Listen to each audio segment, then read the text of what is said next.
Tata Khady woo nañ la de.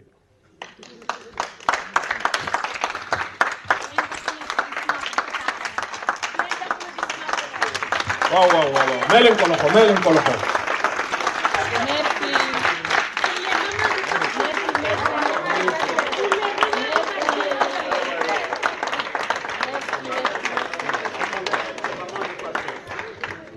man Tata Khady mi man en fait maire bi dama ko faaw gis ngeen maire bi nii bu ñu nekk Vieux-Port man seen maire bi xoolal ak xatar bi maire bi di yóbbu ma ne kii Macky Sall su ko seenoon rek say loolu ñu yàlla non Tata Khady faaw naa la tàccuwaat leen ko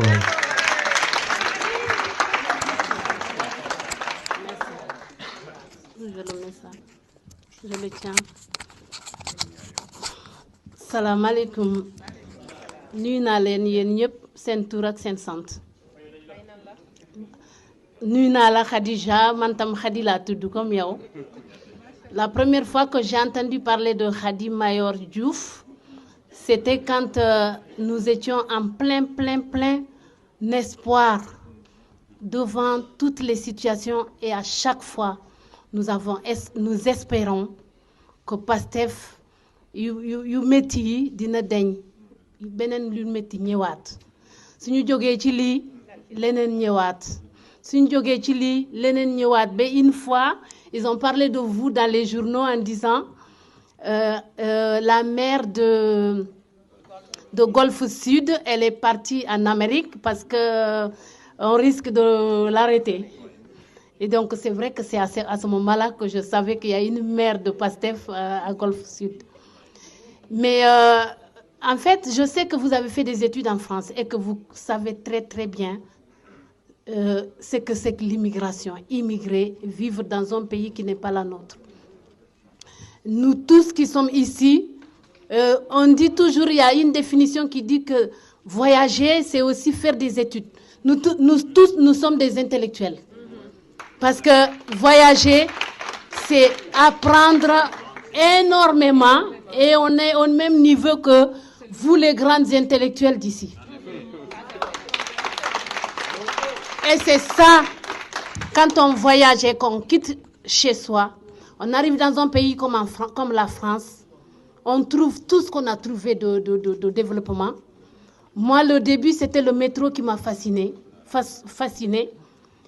Et plus tard, on nous dit que toutes ces ressources viennent de chez nous. Et nous qui sommes ici, même quand tu es capable de faire un travail correct, on ne peut pas te permettre trop de faire ce travail que tu voulais faire. Donc, on est destiné à faire un travail dur, parce qu'on est des immigrés. Rien que ça nous réveille. Après, on a nos enfants.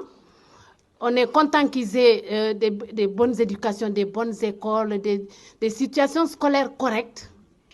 Et on a mal pour nos cousins qu'on a laissés au pays, qui ont toutes les intelligences du monde, qui arrivent à l'université et qui ont du mal parce qu'ils n'ont pas les moyens. Donc, toutes les personnes qui ont affronté ça ont mal au cœur. Et quand nos propres enfants qui sont nés ici, comme tous les autres enfants, sont très intelligents, on commence à leur barrer la route depuis la maternelle parce qu'ils ne veulent pas trop qu'ils viennent concurrencer leurs enfants à l'université. Nos enfants sont aussi intelligents que tous les enfants des Blancs. Nos enfants ont aussi des QI élevés. Mais c'est des enfants qu'on met tout en œuvre, je le dis en connaissance de cause, juste pour les barrer. Quand ils arrivent en 6e, quand ils arrivent en 5e, on veut tout de suite les mettre en métier. Même s'ils sont capables de faire des études, avoir le bac, aller à l'université, ils vont vite les décourager. Ceux qui se découragent vite se découragent. Et qu'est-ce qui se passe? Ces enfants-là, il y en a qui se découragent.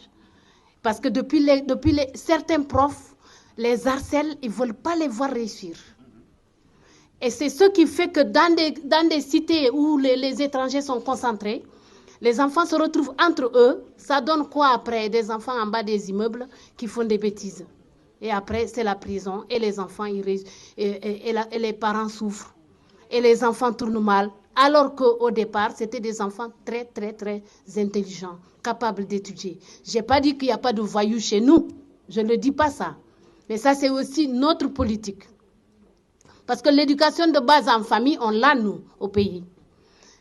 Donc, comment une mère de famille, intellectuelle ou pas, ne peut pas se réveiller devant toutes ces situations-là? Comment une mère de famille, même quand nous qui travaillons ici, il y a toute la famille derrière qui compte sur nous. Tu restes ici 10 ans, 20 ans, 25 ans, tu vas en vacances. Tu trouves que la situation est la même. Donc, il n'y a pas grand-chose qui change. Et une personne comme Ousmane Sonko, moi, un jour que j'étais au marché de Castellane, quelqu'un m'a remis un papier. C'était les alentours des années 2014 par là. Quelqu'un m'a remis un papier, une femme. Et elle m'a dit, je te remets ça, il s'appelle Ousmane Sonko, c'est un des opposants du Sénégal. Il m'a dit, il est très très bien, va lire ce papier à la maison. J'ai bien lu ça. Et Ousmane Sonko, c'était moi. C'est un des types, en tout cas en Afrique, que moi, j'aperçois pour l'Afrique. C'est un des types qui m'a rejoint. C'est ces idées-là qui m'habitent.